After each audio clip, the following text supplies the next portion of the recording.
বলেছে হাইয়া আলাস সালাহ, শুনেছি কিন্তু সাড়া দিতে পারি নাই। কতবার আল্লাহ পাক বলেছে বান্দা আমাকে ডাক, আমি তো ডাকিনি। বান্দা এটা কর, আমি তো করিনি। বান্দা এইভাবে চল, আমি তো চলিনি। এইরকম হাজারটা আদেশ অমান্য করার পরও যেই রব দয়া বন্ধ করে নেই, রিজিক বন্ধ করে নেই, রহমত বন্ধ করে নেই, তিনি আমাদের রহমান রহিম। সুবহানাল্লাহ।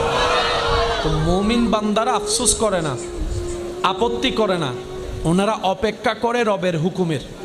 ওই রবের হুকুম আসা পর্যন্ত অপেক্ষা করার মাঝখানে যে রাস্তা, এটার নামেই সবর, এটার নামেই ধৈর্য। বলেন না সুবহানাল্লাহ।